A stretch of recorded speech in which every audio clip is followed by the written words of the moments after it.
A basketball icon and a father figure to so many NBA players, John Thompson is among the most respected men in the world of basketball. In this installment of Barrier Breakers, Chris Webber looks at the career of the coach who has been so influential to so many.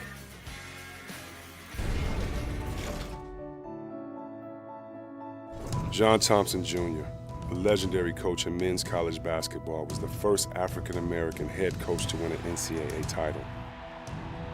Thompson, who was an All-American and won an NIT championship at Providence College, went on to win 2 NBA titles with the Boston Celtics.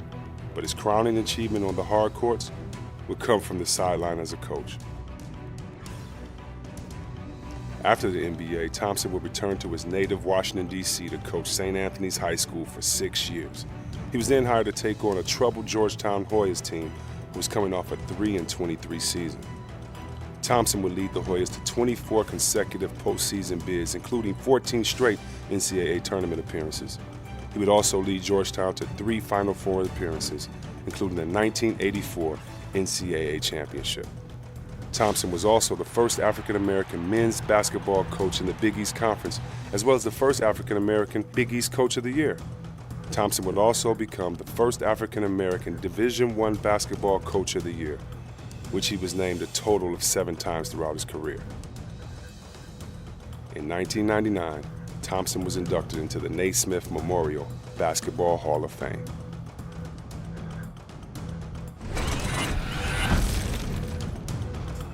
John Thompson, our barrier breaker, and you see his impressive resume, one of the greats of all time.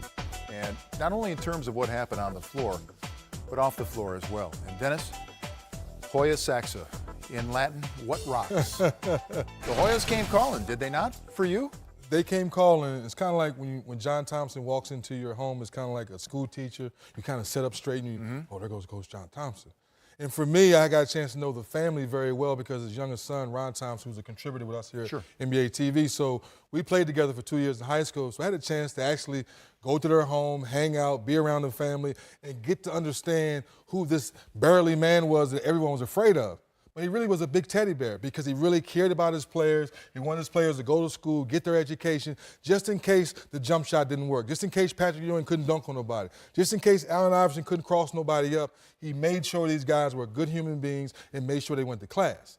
So then when he came into my home on my recruiting visit, I didn't have to kind of set up straight. I was like, oh, Coach, I know you. You're soft. You're not that hard.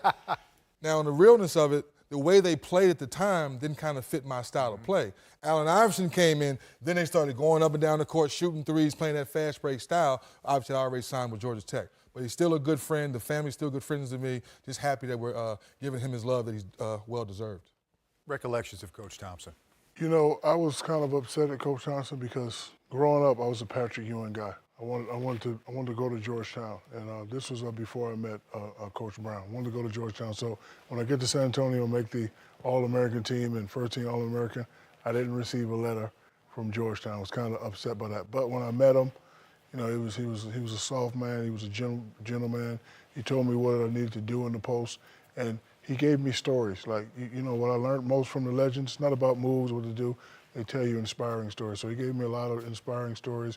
He interviewed me a few times, and I realized that I had made a mistake at that point because he's a fabulous man, and I'm glad he's getting this recognition. It's interesting, though, Shaq, is indirectly, as a big man in the NBA at a time when Wayne Embry and Bill Russell and John Thompson are big men in the NBA, he did indirectly help you and pave the way for the next generation and the generation after that. Every time I saw him, he told me a story. He's like, big man, you're getting W, trying to do this. I played with Bill Russell, you know, throw it back out, repost. I tell Alonzo and the Kimmy, so, you know, the same thing. So, you know, he told me inspiring stories. Bill Russell told me inspiring stories.